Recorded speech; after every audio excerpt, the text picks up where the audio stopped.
নমস্কাৰ আপুনি চাই আছে দুপৰৰ সংবাদ মই জয়ন্ত মাধৱ গোস্বামী জীৱশ্ৰেষ্ঠৰ বৰ্বৰতা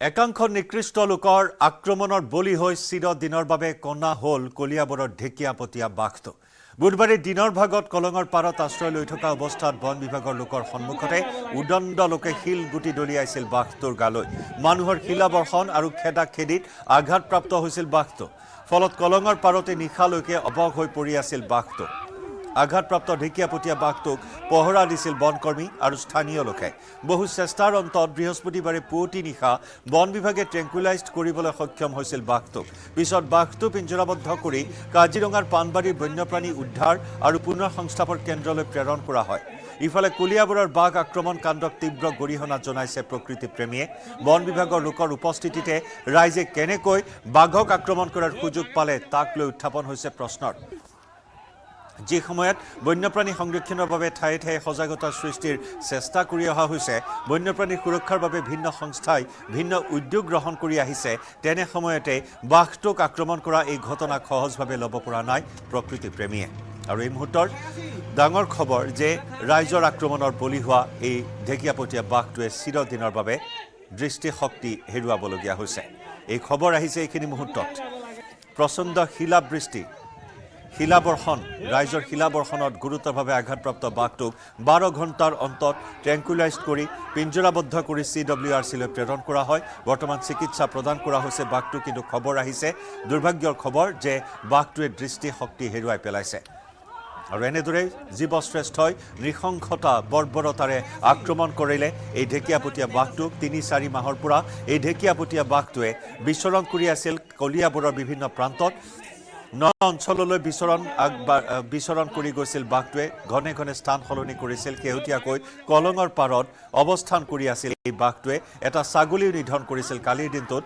আৰু ৰাইজে প্ৰত্যক্ষ কৰাৰ পিছত এনেদৰে বাঘটোক খেদি খেদি কলঙৰ পানীত নামি যোৱাৰ পিছতো শিলাবৃষ্টি লাঠি জোং দলিয়াই বাঘটোক গুৰুতৰভাৱে আঘাতপ্ৰাপ্ত কৰিলে আৰু যি বাঘটোৱে ইতিমধ্যে দৃষ্টিশক্তি হেৰুৱাৰ খবৰ আহিছে আৰু কলিয়াবৰত বাঘৰ আতংক অব্যাহত আছে দি ঢেকিয়াপতীয়া বাঘটোৱে অৱস্থান কৰিছে কেৰিবাকুৰিৰ কলঙৰ পাৰত কালি কেৰিবাকুৰিৰ কলঙৰ পাৰত অৱস্থান কৰিছিল এই বাঘটোৱে বন বিভাগে খেদি অনা বাঘটো কলং নদীত নামি পৰে আৰু বাঘলৈ লক্ষ্য কৰি এনেদৰে একাংশ যুৱক একাংশ কিশোৰে এনেদৰে অতি নিৰ্দয়ভাৱে প্ৰহাৰ কৰিলে শিলগুটি দলিয়ালে বাঘটোক লক্ষ্য কৰি আৰু শিল নিক্ষেপৰ ফলত গুৰুতৰভাৱে আঘাতপ্ৰাপ্ত হয় বাঘটো পানীৰ পৰা উঠি পুনৰ হাবিত সোমাই বাঘটো অবগ হৈ পৰে লেবেজান হৈ পৰে আৰু 12 ঘণ্টাৰ অন্তত ট্ৰেংকুলাইজড কৰে বন বিভাগে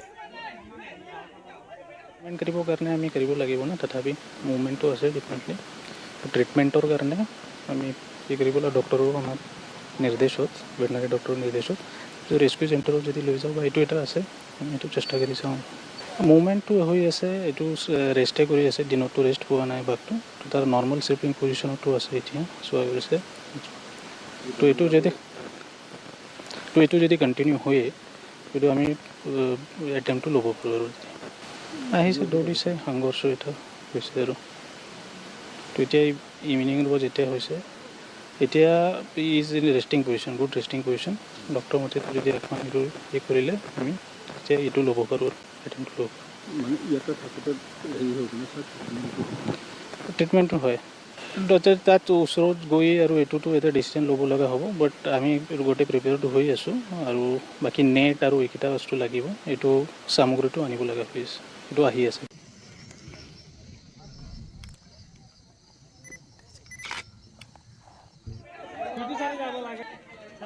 আৰু এনেদৰে এটা ঢেকিয়াপতীয়া বাঘে ৰাইজৰ বৰ্বৰতাৰ বলি হৈ দৃষ্টিশক্তি হেৰুৱাবলগীয়া হ'ল আৰু যাক লৈ এতিয়া তীব্ৰ প্ৰতিক্ৰিয়াৰ সৃষ্টি হৈছে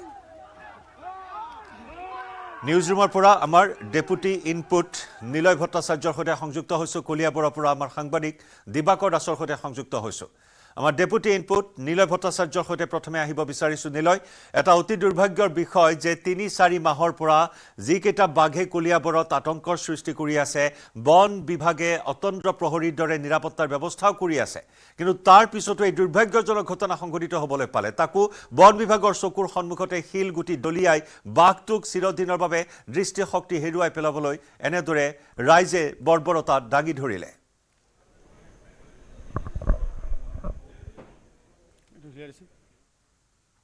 নিলয়, মই নিলয় ভট্টাচাৰ্য আপোনাৰ কাষলৈ আহিম। দিবাকৰ আছে, শেহতীয়া পৰিস্থিতি সন্দৰ্ভত আমি দিবাকৰৰ পৰা কিছু খবৰ লাভ কৰিম। দিবাকৰ, ৰাইজৰ বৰ্বৰতাত, ৰাইজৰ নৃশংসতাত দৃষ্টিশক্তি হেৰুৱাই পেলোৱাৰ খবৰ আহিছে বাঘটোৱে, আৰু কি খবৰ আছে আপোনাৰ ওচৰতে এইখিনি মুহূৰ্তত?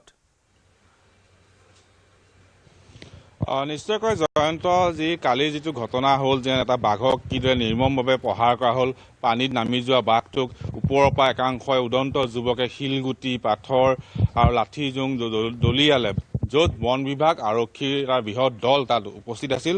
আৰু এটা কথা আমি এইখিনিতে উল্লেখ কৰোঁ যেন বাঘটো যেতিয়া পানীৰ পৰা উঠি আহি মানুহলৈ চোচা লৈছিল, তেতিয়াও কিন্তু বন কৰ্মীয়েও চেৰা গুলি ফুটাইছিল।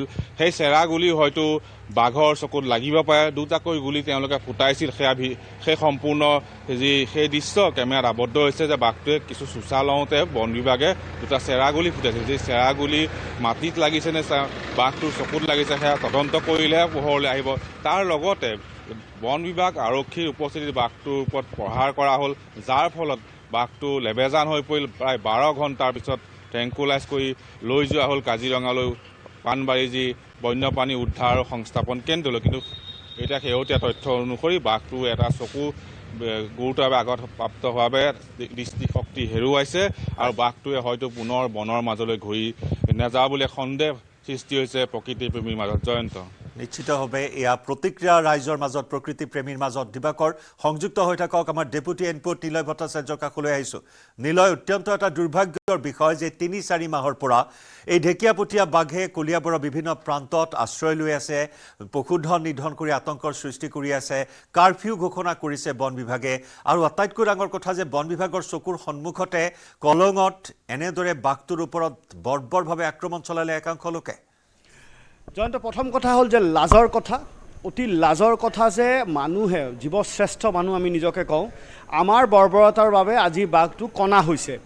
বাঘটো কণা হৈছে নিশ্চিত। ডাক্তৰে CWC ডাক্তৰে স্পষ্ট কৰিছে যে সোঁচকু কণা হৈছে বাঘটোৰ, আৰু কেতিয়াও সোঁচকুৰে বাঘটোৱে দৃষ্টি নাপায় বা ঘূৰাই চাব নোৱাৰে, আৰু সেই গতিকে বাঘটোক কেতিয়াও বনলৈ এৰি দিয়া নহ'ব।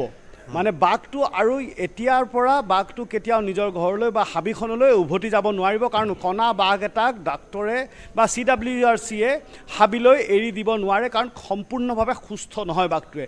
ইয়াৰ উপৰিও বাঘটোৱে মূৰত বহু ঠাইত জখম হৈছে, বাঘটোৰ বডিত জখম হৈছে, কাৰণ আমি যি দৃশ্য দেখুৱাইছোঁ সেই জলাশয়ত বাঘটো সোমাই পৰাৰ লগে লগে চাৰিওফালৰ পৰা মানুহে শিলগুটি দলিয়াইছে, আৰু সেই শিলগুটি দলিওৱাৰ সময়ত আপুনি দেখিব খাকী পোছাকধাৰী তাত বনকৰ্মী আৰু পুলিচ কৰ্মী তাত মজুত আছিল। এই পুলিচ কৰ্মী আৰু বন কৰ্মী থকাৰ মাজতে সেই এক উন্মাদ উল্লাসত মানুহে শিলগুটি দলিয়াইছে, আনন্দ পাইছে যে শিলগুটি দলিয়াইছে, বাঘটোক টিকাব পাৰিছে, কোনোবাই মূৰত টিকাইছে, কোনোবাই গাত টিকাইছে, কোনোবাই পিছৰ ভৰিত টিকাইছে, আৰু যাৰ ফলত কেইটামান শিল আহি বাঘটোৰ মুখত পৰে, আৰু তাৰপিছত এটা শিলগুটিয়ে চকুত লাগে আৰু চকুটো দুফাল হৈছে। যিটো এক্সৰে কৰা হৈছে CWRCত, সেইটো দৰ্শাইছে যে চকুটো দুফাল হৈছে আৰু বাঘটো কণা হৈছে।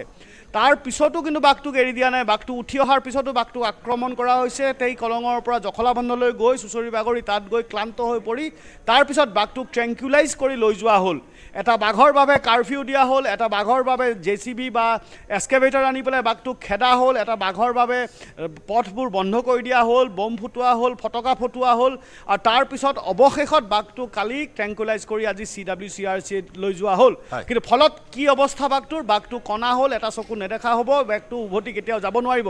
ইয়াৰ বাবে দায়ী কোন, ইয়াৰ বাবে দোষী কোন, ইয়াৰ বাবে তাত থকা যিসকল মানুহে শিলগুটি দলিয়াইছিল বা এই যিসকল মানুহক নিয়ন্ত্ৰণ কৰিব পৰা নাছিল সেইসকল বনকৰ্মী আৰু পুলিচ কৰ্মী আজি ৰাতিপুৱা যেতিয়া আমি কথা পাতিছিলোঁ তেতিয়া এগৰাকীয়ে কৈছিলে নহয় এনেকুৱা এটা অৱস্থাত মানুহ আচলতে খঙত আছিল তেখেতসকলৰ পশুধন বাঘটোৱে মাৰি খাইছিল লগতে কালি ওৰাঙত এটা তেনেকুৱাকৈ বাঘে আক্ৰমণ কৰিছিলে দিনজানতো আক্ৰমণ কৰিছিলে সেইকাৰণে মানুহে আৰু ভয়ভীত হৈছিলে আৰু সেইকাৰণে ভয় খাই মানুহে বাঘটোক নিজাববীয়াকৈ আক্ৰমণ কৰি খেদি পঠিয়াবলৈ চেষ্টা কৰিছিল যি যুক্তি কেতিয়াও কিন্তু গ্ৰহণযোগ্য নহয় কেতিয়াও গ্ৰহণযোগ্য নহয় নিলয় সংযুক্ত হৈ থাকক দিবাকৰো সংযুক্ত হৈ থাকক আৰু এইখিনি মুহূৰ্তত CWRC তৰফৰ পৰা ৰথিন বৰ্মন ডাঙৰীয়াৰ সৈতে আমি সংযুক্ত হৈছোঁ ডাঙৰীয়া আপোনাক স্বাগতম জনাইছোঁ জানিব বিচাৰিছোঁ যে বাঘটোৰ দৃষ্টিশক্তি এটা সো চকুটো ইতিমধ্যে কণা হৈছে গুৰুতৰ আঘাত হৈছে চকু ফালি গৈছে গতিকে ইয়াক সম্ভৱ হ'বনে দৃষ্টিশক্তি উভতাই অনাৰ ক্ষেত্ৰত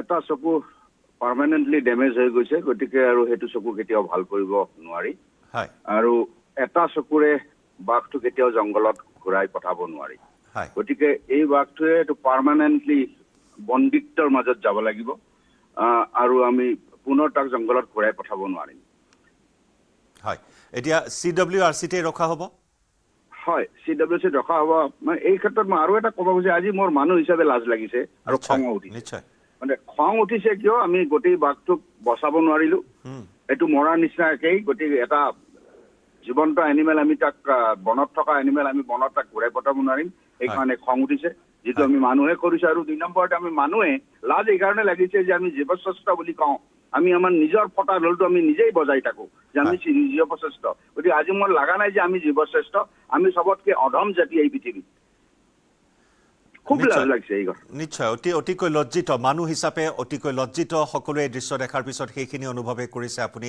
সঠিককৈ কৈছে সেইখিনি কথা কিন্তু ডাঙৰীয়া জানিব বিচাৰিছোঁ যে যিটো আঘাত সেয়া শিলৰ আঘাত নে আমাৰ সাংবাদিকে জানিবলৈ দিছে যে বন বিভাগৰ লোকে চেৰাগুলিও নিক্ষেপ কৰিছিল নে গুলিৰ আঘাত নে সেয়া শিলৰ আঘাত যিটো চকু ইতিমধ্যে ক'ব পৰা নাযায় এইটো পটককৈ ক'ব পৰা নাযায় কিন্তু ডাঙৰ কিবা মোৰতো শিলগুটিৰ আঘাত যেনেই লাগিছে হয় সেইটোৱে আৰু যিটো আমি দেখা পাইছোঁ শিলগুটিৰ আঘাত কিন্তু আঘাতৰ পৰা ক'ৰ পৰা আঘাত হৈছে গুলিৰ আঘাত হ'লে ইমান এনেকুৱা নহয়গে যিটো শিলগুটিৰ আঘাত যেনে লাগিছে আৰু বন বিভাগে যদি চাৰাগুলি মাৰেও বাঘৰ গাত কেতিয়াও চাৰাগুলি মাৰা নহয় এইটো বাহিৰত মাৰা হয় ওপৰত মাৰা হয় গতিকে সেইবিলাক গুলিৰ আঘাত হোৱাটোৰ সম্ভাৱনা খুবেই ক্ষীণ আমি ভিডিঅ'টোতে দেখিছোঁ কেনেধৰণে মানুহে উপৰি শিলগুটি দলিয়াইছে এনেকুৱা বৰ্বৰতা মই অসমত দেখা নাছিলোঁ আগতে তাকো বন বিভাগৰ সন্মুখত বন বিভাগৰ লোক আছে তাত আৰক্ষীৰ লোক আছে হয় হয় হয় কিন্তু বন বিভাগৰ কেইজনমান মানুহে কেনেকেনো এই বাঘটোক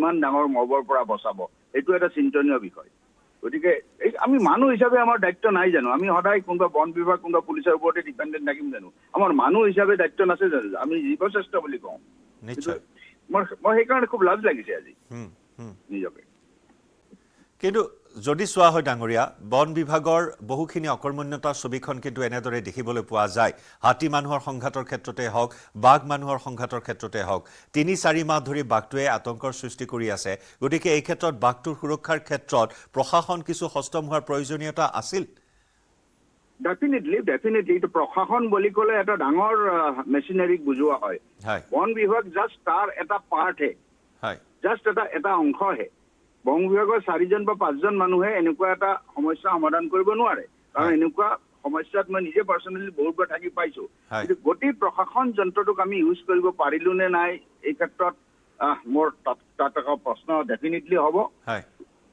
এইটো বেচিকেলি গোটেইবিলাক চিভিল এডমিনিষ্ট্ৰেশ্যন বন বিভাগ বা দুৰ্যোগ প্ৰশমন বিভাগ গোটেইবিলাক একেলগে যাব লাগে আচলতে এনেকুৱা ধৰণৰ ক্ষেত্ৰত 3জন বা 4জন বন কৰ্মীয়ে হাতত এটা সৰু বন্দুক লৈ কেইডালমান লাঠি লৈ ইমান ডাঙৰ মহৰ পৰা এনিমেল বচোৱাটো সম্ভৱ নহয় ডেফিনেটলি নহয় আৰু এটা প্ৰশ্ন ডাঙৰীয়া এইখিনিতে ৰাইজৰ প্ৰশ্ন এয়া যে 12 ঘণ্টা সময়ৰ প্ৰয়োজন হ'ল দিনৰ 2 বজাৰ পৰা লেবেজান হৈ পৰি ৰ'ল বাঘটো পুৱতি নিশা 2 বজালৈকে এই 12 ঘণ্টাৰ সময়ৰ প্ৰয়োজন ইমান এটা সময় লগালে যদি কিছু তৎপৰতা দেখুৱালে হয় তেতিয়াহ'লে বাঘটোক কিছু সোনকালেই সুস্থ কৰি তোলাৰ ক্ষেত্ৰত আপোনালোকে গুৰুত্ব প্ৰদান কৰিব পাৰিলে হয় বাঘ এটা ৰাতি ৰেস্কিউ কৰাৰ ক্ষেত্ৰত যথেষ্ট বাধা বাধকতা থাকে কাৰণ ৰেস্কিউ টিমৰ ছেফটিলৈকে চাব লাগিব ৰাতি আমি ভালকে একো দেখা নাপাওঁ আৰু ট্ৰেংকুলাইজ কৰাৰ ক্ষেত্ৰতো সাধাৰণতে ৰাতি অকণমান ৰেষ্ট্ৰিকশ্যন থাকে কাৰণ ট্ৰেংকুলাইজ কৰাৰ পিছত এই 10-15 মিনিটমান সময় বাঘটোৱে পাব। সেই 10-15 মিনিট সময়ত যদি ক'ৰবাত পানীত গৈ পৰে বা ক'ৰবাত কিবা বেলেগ ধৰণৰ আঘাত হয়, সেইটো নিশ্চিত কৰিব পৰা অকণমান দিগদাৰী হয়। সেইকাৰণে মানে ৱেইট কৰা হৈছিলে কিজানি, কিন্তু তথাপি এইখিনি সময় সাধাৰণতে বাঘ এটাক ট্ৰেংকুলাইজ কৰাৰ কাৰণে দৰকাৰ হয়। গোটেইখিনি হাতত পোৱাকে সদায় নাথাকে। গতিকে ৰেস্কিউ টিমক ছেফটি ফাৰ্ষ্ট, যেতিয়া ৰেস্কিউ টিম যায় সদায় ছেফটি ফাৰ্ষ্ট কথাটোৱে মনত ৰাখি পেলাই আগবঢ়া হয়। গতিকে এইখিনি সময় ৰাতিৰ কাৰণে ডেফিনেটলি এইখিনি সময় লাগিব। এইখিনি সময়ত ৰেস্কিউ কৰাৰ, কিন্তু আমি মোৰ বাৰে বাৰে এটাই মনত প্ৰশ্ন যে যোৱাকালি আমি এটা পানীত চাৰিওফালৰ পৰা মানুহে ঘেৰি লৈ পেলাই কেনেকেনো ইমান শিলগুটি মাৰি আমি বাঘটোক এনজয় কৰিলো। প্ৰশ্ন হ'ল এইটো, আমি মবৰ পৰা বাঘটোক কিয় বচাব নোৱাৰিলো? ধন্যবাদ ডাঙৰীয়া, এইখিনি আপুনি প্ৰতিক্ৰিয়া প্ৰকাশ কৰিলে আৰু সকলোৱে দুখ প্ৰকাশ কৰিছে এই বিষয়টোত। স্বাভাৱিকতেই বন বিভাগৰ সন্মুখত, আৰক্ষীৰ সন্মুখত এডল চেমনিয়াই শিলগুটি নিক্ষেপ কৰি তিলকৈ মৃত্যুৰ মুখলৈ ঠেলি দিছিল এই বাঘটোক। অৱশ্যে প্ৰাণ ৰক্ষা পৰিছে যদি দুৰ্ভাগ্যৰ বিষয়, সোঁচকুটো সম্পূৰ্ণৰূপে বিনষ্ট হৈছে। বাঘটোৰ দৃষ্টিশক্তি সম্পূৰ্ণৰূপে সোঁচকুৰে হেৰুৱাই পেলাইছে বাঘটোৱে। নিলয় ভট্টাচাৰ্য আছে আমাৰ এডিটৰ ইনপুট, আৰু লগতে দিবাকৰ আছে। নিলয়, পুনৰ সংযুক্ত হৈছোঁ আপোনাৰ সৈতে। ৰথীন বৰ্মা ডাঙৰীয়ায়ো সেই একেটাই প্ৰশ্ন উত্থাপন কৰিছে যে আমি জীৱশ্ৰেষ্ঠ হিচাপে আজি সকলোৱে লজ্জিত হৈছোঁ এনেকুৱা এটা দৃশ্য প্ৰত্যক্ষ কৰি। সঁচাকৈ একেবাৰে লাজ লাগিবলগীয়া কথা। আমি যদি ভিজুৱেলছখিনি আকৌ এবাৰ দৰ্শকৰ বাবে দেখুৱাব পাৰোঁ, আপুনি চাব যে বাঘটো কেনেকুৱাকৈ একেবাৰে অসহায় বাঘ এটা সেই জলাশয়ৰ মাজত সোমাই আছে আৰু চাৰিওফালেদি কাষৰ শিলগুটি নিক্ষেপ কৰিছে। মানুহে আনন্দ লভিছে যদি বাঘটোক টিকাব পাৰিছোঁ, আৰু বাঘটো একেবাৰে অসহায়। আৰু বাঘটো মই তাৰ আৰু 2-এগৰাকী মানুহৰ লগত কথা পাতিছিলোঁ যে বাঘটো ইমান হিংস্ৰ নাছিল, বাঘটোৱে কেতিয়াও গেঙেৰি মাৰি উভতাই কেতিয়াও ধৰা নাছিল। এই 2 দিন ধৰি পেলাই আপুনি চাব, যেতিয়া JCB-খন ওচৰৰ কাষলৈ গৈছে তেতিয়া বাঘটো আঁতৰি যায়, বাঘটো সেই ঠাইত নাথাকি আঁতৰি যায়। মানুহে লাঠি লৈ জোং লৈ একেবাৰে বাঘৰ কাষ চাপিছেগৈ। বাঘটোৱে কিন্তু প্ৰত্যাক্ৰমণ কৰা নাছিল, বাঘটোৱে আঁতৰি গৈছিল। চ' বাঘটোৰ স্বভাৱতে বাঘটো খুব নম্ৰ আছিল, যদিও নিজৰ ভোকৰ বাবে তাত যি পশুধন আছে পশুধনক চিকাৰ কৰি খাইছিল, কিন্তু তেনেকুৱাকৈ একেবাৰে পোনপটীয়াকৈ আক্ৰমণাত্মক নাছিলে বাঘটোক। সেই বাঘটোক তাত গৈ মানুহে শিলগুটি নিক্ষেপ কৰি চকু ফুটাই পেলালে, এটা চকু কণা হৈ গ'ল। আজি তাৰ উত্তৰ কোনে দিব? এই বাঘটো আজি তাৰ পৰা আজি CWRCৰ পৰা হাবিলৈ কেতিয়াও উভতি যাব নোৱাৰে, কাৰণ সেই তেনেকুৱা এটা পৰিস্থিতিত কণা বাঘটোক CWRCয়ে এৰি দিব নোৱাৰে। হয় চিৰিয়াখানালৈ লৈ আহিব লাগিব, নহ'লে যিহেতু CWRCয়ে অকল ট্ৰিটমেণ্টটো চাই, যেতিয়া সুস্থ হৈ যায় তেতিয়া পঠিয়াই দিয়া হয়, তেতিয়াহ'লে কোনোবা এটা চিৰিয়াখানাত বাঘটোক লৈ যাব লাগিব। দিনৰ বাবে ঘূণীয়া হ'ল, বাঘটোক ট্ৰেংকুলাইজ কৰি ওলাই লৈ হ'ল। ট্ৰেংকুলাইজেশ্যনৰ 2টামান পদ্ধতি আছে, যে জলাশয়ত যদি কোনো জন্তু থাকে সেই জলাশয়ৰ ভিতৰত ট্ৰেংকুলাইজ কৰিব নোৱাৰে, কাৰণ ট্ৰেংকুলাইজ কৰি যোৱাৰ পিছত সেই জলাশয়ৰ ভিতৰত যদি মূৰ্ছিত হৈ যায় বাঘটো বা অজ্ঞান হৈ যায়, তেতিয়া সেই তাত ডুবি পেলাই বাঘটো বা হাতী মৰি যায়। তেনে অৱস্থাত জলাশয়ৰ পৰা উঠি অহাৰ পিছত ট্ৰেংকুলাইজ কৰা হয়। অকল এইটোৱেই নহয়, আমাৰ ইয়াতো সেইদিনাখন আমচিং ৰিজাৰ্ভ বা খানাপাৰা যোৰাবাট আমচিং ৰিজাৰ্ভৰ ভিতৰত হাতী মৰি আছিল। হাতী মৰি উৱলি গৈছে, কিন্তু বন বিভাগে গম নাপায়। বহুদিন পিছত বন বিভাগৰ মানুহে গম পায়, সেইবাবে ৰেঞ্জাৰৰ ওপৰত একশ্যনো লোৱা হৈছে। চ' বন বিভাগৰ যিটো দায়িত্ব, সেই দায়িত্বৰ পৰা বহুত ফালৰি কাটি বন বিভাগে কিন্তু আন বহু কাম কৰি ফুৰে, কিন্তু যাৰ বাবে বন বিভাগ আছে সেই জন্তুবোৰৰ বাবে কিন্তু বন বিভাগ আজিলৈকে ভালকৈ থিয় হোৱা নাই। যদিও আছে বহুত দৃষ্টান্ত আছে বন বিভাগে উৎকৃষ্ট কাম কৰা, কিন্তু কালিৰ ঘটনাটোত আকৌ মই এবাৰ ক'ম, যদিও মানুহ তাত থকা যিসকল লোক আছিল সেই একেবাৰে নিৰ্লজ্জ কাম কৰিছে, কিন্তু সমান দায়িত্ব তাত থকা বন বিভাগ আৰু পুলিচ কৰ্মীৰো প্ৰশাসনৰো যে এই মবটোক কণ্ট্ৰল কৰিব পাৰিব লাগিছিল, কাৰণ এই মব কণ্ট্ৰল কৰিব নোৱাৰাৰ বাবেই কিন্তু অসমত বহু তেনেকুৱা এনিমেল মেনেজমেণ্ট বিফল হৈছে। ইয়াৰ আগতো আমি দেখিছিলোঁ তেজপুৰত বাঘ এটা যেতিয়া ওলাইছিলে, সেই বাঘটোক যেতিয়া খেদি ফুৰিছিলে, সেই চাৰিওফালে মানুহ লগত ঘূৰি ফুৰে। তো বাঘটোৱে চাব, বাঘ এটা জন্তু যেতিয়া তাত এনেকুৱাকৈ নিজৰ আশ্ৰয়ৰ পৰা নিজৰ হাবিৰ পৰা বাহিৰলৈ ওলাই আহে, তেতিয়া এটা ভালনাৰেবল পজিশ্যনত থাকে। তাৰপিছত যেতিয়া মানুহে খেদাই ফুৰে, তেতিয়া বাঘ এটা কিন্তু ট্ৰমাত থাকে। সেই ট্ৰমাত থকাৰ পিছত যেতিয়া ট্ৰেংকুলাইজ কৰা হয়, বহু চান্সেছ থাকে যে ট্ৰেংকুলাইজ কৰা বাঘটো আকৌ কেতিয়াও চেতনাত উভতি নাহিবও পাৰে, কাৰণ তেনেকুৱা এটা শাৰীৰিক পৰিস্থিতি বাঘটোৰ হৈ যায়। আৰু এই পৰিস্থিতিত আজি যে ভাগ্যক্ৰমে যে বাঘটো এতিয়া বৰ্তমান চিকিৎসাধীন CWRCত, কিন্তু বাঘটো মৰি যোৱাৰো বহু চান্সেছ আছিলে। গোটেই মেনেজমেণ্টটো ফেইলিয়াৰ ক'ৰবাত নে ক'ৰবাত। হয়, এতিয়া বন্দিত্বৰ জীৱন কটাব লাগিব বনৰ ৰজাই। CWRCত এনেকুৱা এটা দুৰ্ভাগ্যজনক বিষয়, যিয়ে নেকি সকলোকে এই মুহূৰ্তত হতচকিত কৰি তুলিছে। ৰাইজৰ এই ধৰণৰ এটা নৃশংসতা দেখি, বৰ্বৰতা দেখি, কিন্তু নিলয় এই ক্ষেত্ৰত কিন্তু মানুহেই দোষী, কাৰণ বনাঞ্চল ধ্বংস, বনাঞ্চলৰ সংকোচন, মানুহৰ বাবে আজি এই সংঘাত বৃদ্ধি পাইছে। হয় ডেফিনেটলি মানুহে দোষী বাঘ কাজিৰঙাৰ লগতে থকা হাবিকণত বাঘ ওলাই আহিবই সেইখিনিত শিলঘাট বা কামাখ্যা বা সেই কাষৰীয়া অঞ্চলত বাঘ আহিয়ে থাকে আজি এই প্ৰথম বাঘটো তাত ওলাই অহা নাই এতিয়াও তাত মানুহে কয় যে 2-3টা বাঘ ঘূৰিয়েই ফুৰিছে এইটোৱে যে সেই আগৰ বাঘকেইটা সেইটোৰ কাৰো হাতত প্ৰমাণ নাই এটা প্ৰাপ্তবয়স্ক বাঘ ওলাই আহিছে সেই বাঘটো ঘূৰি ফুৰিছে খেদিবলৈ চেষ্টা কৰা হৈছে তাতলৈকে চব ঠিকেই আছিল কিন্তু সেই খেদি বাঘটোক উভতি যাবলৈ বিচৰা নাছিল তাতে ঘূৰি ফুৰিছিল হয়তো সময় সাপেক্ষে উভতি গুচি গ'ল হয় বা তেনেকুৱাকৈ বম চম ফুটাই হ'লেও বাঘটো পঠিয়াই দিব পৰা এটা ব্যৱস্থা কৰা গ'ল হয় কিন্তু কালি সেই যে শিলগুটি নিক্ষেপ কৰা ঘটনা তাৰ ফলত বাঘৰ চকু ফুটি যোৱা ঘটনা মূৰত আঘাত পোৱা মূৰৰ স্কাল ফ্ৰেকচাৰ হোৱা এইখিনি ঘটনা কিন্তু কেতিয়াও এইটো এটা গ্ৰহণযোগ্য নহয় আৰু প্ৰশাসনে পৰৱৰ্তী সময়ছোৱাত এই ক্ষেত্ৰত কি ব্যৱস্থা গ্ৰহণ কৰে সেয়া লক্ষণীয় হ'ব নিলয় আৰু দিবাকৰ ধন্যবাদ জ্ঞাপন কৰিছোঁ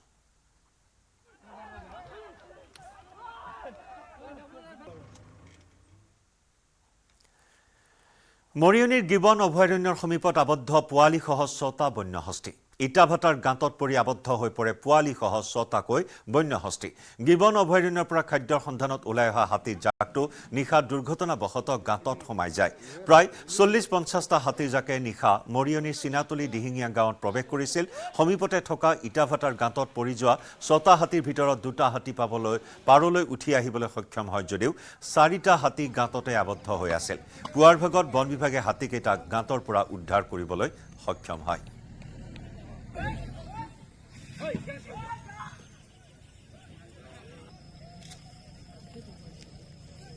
কালি ধান খাবলৈ আহিছিলে পথাৰত এনেকৈ ধান খাবলৈ আহোঁতে ৰাইজৰ খোকা মোকা এইবোৰ ৰাইজে গোটেই চাৰিওফালে হাতীখিনি খেদাবলৈ কোনোফালে ৰাস্তা এৰি নিদিয়ে হাতীখিনি যাবৰ কাৰণে ৰাস্তা এটা বেলেগে সুকীয়াকৈ এৰি নিদিয়ে চাৰিওফালে ঘূৰাই এতিয়া যেতিয়া হেৰি কৰিছে তেওঁবিলাকেতো আশ্ৰয় ল'বৰ কাৰণে বাহনীৰ মাজত সোমালে আৰু বাহনীৰ মাজত সোমাওঁতে মানে এটা পুখুৰী আছিলে তাত ইটা ভুটাৰ কাৰণে ইটা খান্দিবলৈ কাৰণে আজি 2-3 বছৰ আগতে সেই পুখুৰীটোৰ পৰা মাটি নিছিলে দ কৰি থৈ গৈছিলে সেই গাঁতত পুখুৰীত পৰি পিনি 6টা হাতী সোমাইছিলে 18টা নে 17টা হাতী আহিছিলে কালি ৰাতি তাৰ বাকীকেইজন 6জন পৰিলে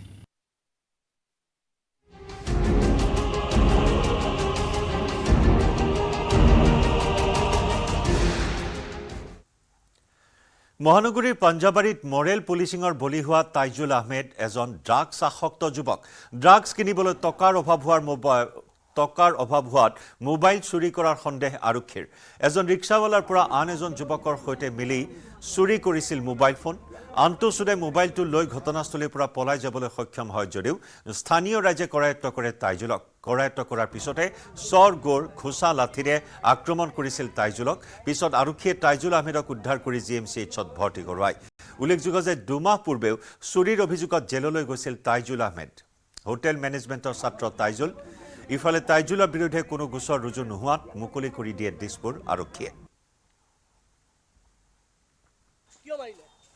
এনে মাৰ খাইছো স্যাৰ এনে মাৰ খাইছা ড্ৰাগছ লোৱা তুমি ড্ৰাগছ লোৱা নেকি এটা ড্ৰাগছ পালা নাই খানা পালা নাই নাই তুমি কালি মোবাইল চুৰ কৰিছিলা পইচা নেকি নাই লগৰটো কৰি পলাইছে মই নিজে ৰখি আছিলো লগত আছিলে কোনোবা এজন আছে পলাইছে মোবাইলটো লৈ পলাইছিলে মোবাইল লৈ পলাইছিলা মই নহয় লগৰটো নাম কি লগৰটো নাম সৰু সৰু ক'ত ঘৰ তাৰ আমবাৰী তোমাৰ ঘৰ ক'ত তোমাৰ ঘৰ ক'ত নাৰেঙ্গী ঘাটগাঁও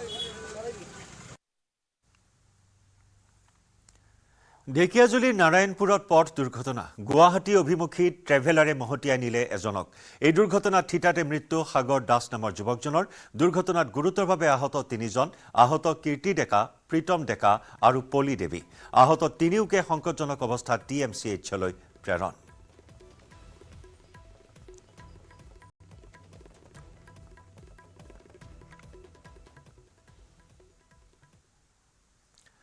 বুধবাৰৰ তুলনাত বৃহস্পতিবাৰে কিছু পৰিমাণে হলেও কমিছে দিল্লীৰ বায়ু প্ৰদূষণ AQI সূচাংক 444ৰ পৰা ঠায়ে ঠায়ে 419লৈ অৱনমিত হৈছে CPCBৰ তথ্য অনুসৰি 21 নৱেম্বৰৰ বৃহস্পতিবাৰে পুৱা 6 বজাত দিল্লীৰ আনন্দ বিহাৰত AQI সূচাংক 406 অশোক বিহাৰত 416 দ্বাৰকা খণ্ডত 404 জাহাংগীৰপুৰত জাহাংগীৰপুৰীত 437 আৰু নেহৰু নগৰত 410 কিছু পৰিমাণে AQI হ্ৰাস পাইছে যদিও জনসাধাৰণক সতৰ্ক হৈ থাকিবলৈ প্ৰশাসনে আহ্বান জনাইছে বায়ু প্ৰদূষণৰ প্ৰতি লক্ষ্য ৰাখি ইতিমধ্যে দশম আৰু দ্বাদশ শ্ৰেণীৰ বাদে আন শ্ৰেণীত অনলাইন যোগে পাঠদানৰ নিৰ্দেশনা জাৰি কৰা হৈছে দিল্লী আৰু জৱাহৰলাল নেহৰু বিশ্ববিদ্যালয়তো কেৱল অনলাইন মাধ্যমেৰে পাঠদান চলিছে একেদৰে হাৰিয়ানাৰ গুৰুগ্ৰামত সোমবাৰৰ পৰা শনিবাৰলৈ দ্বাদশ শ্ৰেণী পৰ্যন্ত সকলো শ্ৰেণীৰ পাঠদান বাতিল কৰা হৈছে কেৱল অনলাইন মাধ্যমেৰেহে পাঠদান চলিছে ৰাষ্ট্ৰসংঘৰ জলবায়ু সন্মিলনতো জলবায়ু বিশেষজ্ঞসকলে দিল্লীৰ প্ৰদূষণক স্বাস্থ্য জৰুৰীকালীন অৱস্থা ৰূপে আখ্যা দিছে দিল্লীত অত্যাৱশ্যকীয় সামগ্ৰীৰ বাদে আন বস্তু অনা ট্ৰাকৰ প্ৰৱেশ নিষিদ্ধ কৰা হৈছে প্ৰশাসনে মূলতঃ LNG CNG BSVI আৰু ইলেক্ট্ৰনিক বাহনেৰে চলাচল কৰিবলৈহে ৰাইজক পৰামৰ্শ দিছে दिल्ली में बच्चों के स्कूल बंद हो गए हैं पोल्यूशन से हमें मॉर्निंग वॉक पे जाने में बहुत दिक्कत होती है और आने जाने में काफ़ी दिक्कत होती है सांस लेने में बहुत मुश्किल होता है हमें इसके लिए कुछ समाधान निकाले दिल्ली सरकार पॉल्यूशन तो बहुत हो रहा है जी आज की डेट में इतना पॉल्यूशन इतनी मतलब इस टाइम पे नहीं होता था मगर अभी ये है कि अगर ये हो रहा है तो इसको रोकने के लिए गवर्नमेंट कुछ नहीं कर रही है यहाँ पे लोगों की तबीयत ख़राब हो रही है गले में खराश हो रही है बुखार हो रहे हैं लोगों को सर्दी जुकाम खांसी तो इसके लिए गवर्नमेंट को कुछ ना कुछ करना चाहिए बड़ी दिक्कतें हो रही है बाहर निकलना मुश्किल हो रहा है स्कूल कॉलेज वगैरह सारे बंद हो रखे हैं अभी दिल्ली में बढ़ते पॉल्यूशन के ऊपर यही बोलना चाहूँगा कि गवर्नमेंट बहुत तेज़ी से पेड़ों को काट रही है जिसकी वजह से बहुत बड़ा रीज़न है और इसको थोड़ा रोकना चाहिए और जिसकी वजह से स्कूल कॉलेजेस वगैरह बंद हो रहे हैं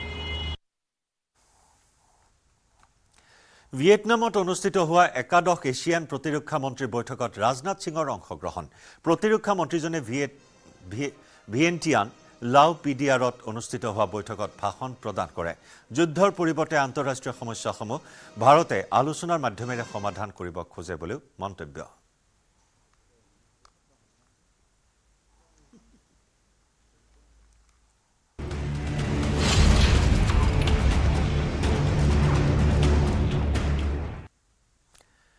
ৰাজ্যত পিঁয়াজৰ মূল্য আকাশলংঘী হোৱাৰ পাছতো যোগান বিভাগ নীৰৱ প্ৰতি কিলো পিঁয়াজ ৮০ টকাৰ পৰা ৮৫ টকাত কিনিবলগীয়া হৈছে গ্ৰাহকে পিঁয়াজৰ মূল্য বৃদ্ধিৰ আঁৰত পোহৰলৈ আহিছে এটা চাঞ্চল্যকৰ তথ্য national cooperative consumers federation of India চমুকৈ NCCFৰ উদ্যোগত অসমলৈ অনা ৮০০ মেট্ৰিক টন পিঁয়াজ হৰলুকি হৈছে চাংচাৰীৰ পৰা ৰেল যোগে বহিৰাজ্যৰ পৰা অনা ৮০০ মেট্ৰিক টন পিঁয়াজ কলৈ গ'ল এই প্ৰশ্নৰ উত্তৰ নাই NCCF অথবা কামৰূপ মেট্ৰৰ যোগান বিভাগৰ হাতত ৰাজ্যৰ পিঁয়াজৰ চাহিদা পূৰণ কৰাৰ সলনি অসাধু ব্যৱসায়িক বিক্ৰী কৰাৰ সন্দেহ কৰা হৈছে পিঁয়াজখিনি কিয়নো ৬ নৱেম্বৰতে গুৱাহাটীৰ চাংচাৰীত ৰেল যোগে আহি পাইছিল ৮০০ মেট্ৰিক টন পিঁয়াজ ৰাইজক ৩৫ টকাত বিক্ৰী কৰাৰ বাবে অনা পিঁয়াজ গুৱাহাটী মহানগৰীত বিতৰণ কৰাৰ কোনো তথ্য প্ৰদান কৰিব পৰা নাই এই পৰ্যন্ত তেনেহলে ৮০০ মেট্ৰিক টন পিঁয়াজ কলৈ গ'ল তাক লৈ ৰহস্যৰ সৃষ্টি হৈছে উত্তৰ পূবৰ কেইবাখনো ৰাজ্যলৈ প্ৰেৰণ কৰিবলগীয়া পিঁয়াজসমূহ কলৈ কিমান পৰিমাণত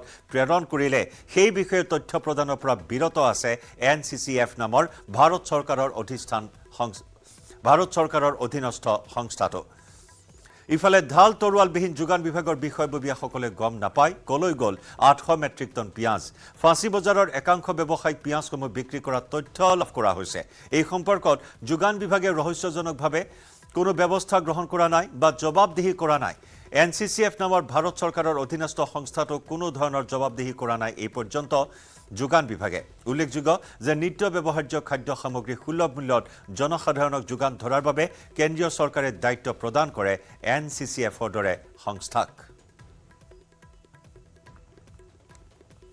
भारत सरकार द्वारा रियायती दरों पर प्याज का वितरण जन सामान्य के लिए किया जा रहा है जिसमें NCCF को यहाँ पे रेल एक रैक दिया गया है जिसमें से 804 MT प्याज आया हुआ है इससे इधर के जितने और भी स्टेट्स हैं उनमें भी प्याज भेजा जाएगा और प्रेस किया जाएगा कि जन सामान्य को अधिक से अधिक सस्ते दरों पे प्याज उपलब्ध हो जाए कितने दरों में मिलेगा 35 रुपया प्रति कैसे जाएगा कंज्यूमर कार में कैसे तो हम लोग यहाँ पे रिटेल वैन घुमाएंगे और उसमें से बैनर लगा रहेगा NCCF का और दर लिखा रहेगा और वो मोड़ पे बाज़ारों में सब जगहों में लगा रहेगा জ্বৰৰ দাম বহুত বেছি সেইকাৰণে ভাৰত চৰকাৰৰ দ্বাৰা কম মূল্যত আমাৰ 35 টকাত পিঁয়াজ ভাৰত চৰকাৰে লঞ্চ কৰিছে। কি সংস্থাৰ দ্বাৰা? NCCF। কিমান দৰত লাভ কৰিব? 35 টকা দাম। কিমান আনিছে প্ৰথমবাৰৰ কাৰণে পিঁয়াজ? এইটো প্ৰথমবাৰৰ কাৰণে আমাৰ হাফ ট্ৰেইন আহিছে। ইয়াতে 804 MT আছে। অতি চাঞ্চল্যকৰ কথা যে এনেদৰে এতিয়া 35 টকীয়া পিঁয়াজ যোগানৰ ব্যৱস্থা কৰা হৈছিল যদিও এই পিঁয়াজ হৰলুকি হ'ল। 800 মেট্ৰিক টনকৈ পিঁয়াজ ক'ত গ'ল, কাৰ ওচৰত বিক্ৰী কৰিলে, কোন অসাধু চক্ৰ জড়িত আছে, কোনো ধৰণৰ তথ্য কিন্তু এই মুহূৰ্তত নাই। ইফালে পিঁয়াজৰ মূল্যবৃদ্ধিৰ প্ৰভাৱ গহপুৰতো পৰিছে। গহপুৰত ঠাইভেদে ভিতৰুৱা ঠাইসমূহত প্ৰতি কিলো পিঁয়াজৰ মূল্য 80 পৰা 85 টকা পৰ্যন্ত হৈছেগৈ। গহপুৰৰ বজাৰসমূহত এতিয়া নিয়ন্ত্ৰণহীন হৈ পৰিছে পিঁয়াজৰ দাম। নিজৰ ইচ্ছামতে পিঁয়াজৰ ব্যৱসায়ীয়ে অধিক হাৰত লৈ আছে পিঁয়াজৰ দাম। যোগান বিভাগ থকাৰ পাছতো গহপুৰতো ব্যৱস্থা লোৱা নাই এতিয়াও যোগান বিভাগে। লক্ষণীয়ভাৱে যোগান বিভাগৰ অধীনত NCCF আৰু NAFEDৰ 35 টকীয়া পিঁয়াজো আজিলৈকে বিতৰণ কৰা নাই গহপুৰত। আগবঢ়াইছোঁ গহপুৰৰ পৰা আমাৰ সাংবাদিক পলাশ ফুকনৰ প্ৰতিবেদন। বিশেষকৈ পিঁয়াজে এতিয়া চকু পানী উলিয়াইছে সৰ্বসাধাৰণ জনতাৰ। আমি গহপুৰৰ যদি বজাৰসমূহত চাওঁ, প্ৰতি কিলো পিঁয়াজৰ মূল্য 80 পৰা 90 টকা পৰ্যন্ত চুইছেগৈ, যাৰ বাবে এতিয়া সাধাৰণ গ্ৰাহকসকলে পিঁয়াজ ক্ৰয় কৰিবলৈ গৈ চিন্তা কৰিবলগীয়াত পৰিছে। কাৰণ প্ৰতিবিধ ব্যঞ্জনতে পিঁয়াজ নহ'লে নচলে ৰান্ধনীসকলৰ, আৰু এতিয়া এই পিঁয়াজ কিনাত এতিয়া সমস্যাৰ সৃষ্টি হৈছে। বিয়াগোম এটা যোগান বিভাগ আছে, যোগান বিভাগে কি কৰিছে বুলি এতিয়া সৰ্বসাধাৰণ জনতাই প্ৰশ্ন কৰিছে। আজি কেইবামাহো ধৰি মুঠৰ ওপৰত মূল্য বৃদ্ধিয়ে হৈ আছে অত্যাৱশ্যকীয় সামগ্ৰীৰ। মোৰ সতীৰ্থই দেখাব, মই এখন গহপুৰৰ বিপণীত আছোঁ আৰু এই মুহূৰ্তত পিঁয়াজ ক্ৰয় কৰিবলৈ গ্ৰাহক আমি দেখিছোঁ। দাদা, পিঁয়াজ ক্ৰয় কৰিছে? ক্ৰয় কৰিছে, হয়। কেনেকুৱা কিলো? কেনেকুৱা মানে পিঁয়াজ ল'বলৈ ভয় লগা নিচিনা হৈছে আৰু তাকে এতিয়া 80-90 টকা হ'ল। এতিয়া পিঁয়াজ এতিয়া দালিটো খাব নোৱাৰিয়ে, পিঁয়াজ পানী ঢালি ভাত খাবলৈও পিঁয়াজ কিনিব নোৱাৰা হ'ল। কি কৰিব এতিয়া, উপায়টো নাই। আচলতে চৰকাৰৰ এটা যোগান বিভাগ আছে, যোগান বিভাগে দামসমূহ চাব লাগে, বজাৰত নিয়ন্ত্ৰণ কৰিব লাগে। গতিকে যোগান বিভাগ ক'ৰবাত ব্যৰ্থ হৈছে বুলি ভাবে? ব্যৰ্থটো হৈছে। সিহঁত ক'ত ঘূৰি আছে, ক'ত গাড়ীত বহি আছে, পইচা মোবাইলটো সোমাই আছে, নাহে। ডাঙৰ ব্যৱসায়ীবিলাকে পইচা সোমাই দিছে, আহিব নালাগে। তলা মাৰি থৈছিল, তলা খুলি পেলাই আকৌ দোকান খুলি থকা দেখিছোঁ। তেনেকুৱা হৈছে কথাটো। কিমান সমস্যা হয় এখন সাধাৰণ ঘৰ? সমস্যা ডেইলি 1000 টকা নহ'লে ঘৰখন চলিব নোৱাৰে। একেবাৰে গৰীব মানুহ, একেবাৰে গৰীব ঘৰো 1000 টকা লাগিব, নোৱাৰে, একো চলিব নোৱাৰে, উপায় নাই। মানে আপুনি য'তে যাওক মূল্য বৃদ্ধি, য'তে য'ত যাওক, বিভিন্ন চুকে কোণে য'ত নোৱাৰে যাবলৈ, ক'তো যাব নোৱাৰে, সাধ্য নাই। ঘৰ এখন চলিবলৈ সাধাৰণ জনৰ নোৱাৰে, কোনো কাৰণত নোৱাৰে, কোনো কাৰণতে নোৱাৰে। পিঁয়াজটো নাখালেও নহয়, খাবতো লাগিব, মুখৰ হেৰি এটা আছে, তৃপ্তি এটা লাগিবতো। যিমান লোক খাব লাগিব এতিয়া, উপায় নাই। যেতিয়া আগতে 1 কেজি কিনিছিলে, এতিয়া আধা পোৱা কিনিবলগীয়া হৈছে। তেনেকুৱা হৈছে, হয়। আৰু আছে গ্ৰাহক, মই অকণমান চিঞৰি দিব, এইফালে আহক। মানে আপোনাৰ ওচৰলৈ আহিছে, যিহেতু আপুনি কি কৰে? মই এনেই হাজিৰা চাজিৰা কৰি মেলি চলি থাকোঁ আৰু। এতিয়া পিঁয়াজ ক্ৰয় কৰিছে? পিঁয়াজৰ ইমান মূল্য বাঢ়ি গৈছে, 80-90 টকা কিলো হৈছে। আমি এতিয়া 300 টকা 400 টকা হাজিৰা কৰোঁ, ঘৰখন কেনেকৈ চলাম? এতিয়া তাৰ উপৰি বহুত চিন্তা হৈছে আৰু। এতিয়া অকলতো পিঁয়াজ কিনিলেও নহ'ব, আলু কিনিব লাগিব, আলু দাম বাঢ়িছে। কিমান সমস্যা হয় ঘৰ এখন চলাবলৈ? বৰ্তমান ঘৰ চলাবলৈ আজিকালি বহুত সমস্যা হৈছে। যি উপাৰ্জন কিমান হয় বুলি ক'লে? উপাৰ্জন 300-400, হাজিৰা কৰিলে কিমান দিব? 300-400হে দিব। 300-400 হয়তো দিনটোও চলিব নোৱাৰি। দিনটো চলিব নোৱাৰি। আকৌ এই মানে ল'ৰা ছোৱালীও আছে, ল'ৰা ছোৱালীকো দিব লাগিব 1 টকা 2 টকা। হয়, এনেকুৱা আচলতে সমস্যা। এতিয়া ব্যৱসায়ীগৰাকী আছে, অকণমান আগবাঢ়ি আহিব। যিহেতু পিঁয়াজৰ মূল্য কোনো ঠাইত 70, কোনো ঠাইত 80, কোনো ঠাইত 90 পৰ্যন্ত পাইছেগৈ গহপুৰৰ ভিতৰুৱা অঞ্চলসমূহত। গতিকে এগৰাকী ব্যৱসায়ী হিচাপে কি ক'ব আপুনি? দামটো বাঢ়িছে, এতিয়া কাষ্টমাৰৰ আমাৰ কমপ্লেইন থাকে, দাম বাঢ়িছে। আকৌ আপোনাৰ কমাটো নাম লোৱাই নাই এতিয়ালৈকে। দামটো বাঢ়ি থাকিলে আমাৰ বেচিবলৈও অসুবিধা হয়, কাৰণ আমাৰ ইয়াত চব খাটি খোৱা মানুহ আছে, আমি গাঁৱৰ মানুহ বিশেষকৈ। এতিয়া গাঁৱৰ মানুহে 300-200 টকা হাজিৰাত কেনেকৈনো পিঁয়াজ 1 কেজি 80 টকা দি খাব? সেইটো চৰকাৰৰ যোগান বিভাগে চাব লাগে আৰু। দুপৰৰ সংবাদ অব্যাহত ৰাখিম। সময় হৈছে এটা চমু বাণিজ্যিক বিৰতি।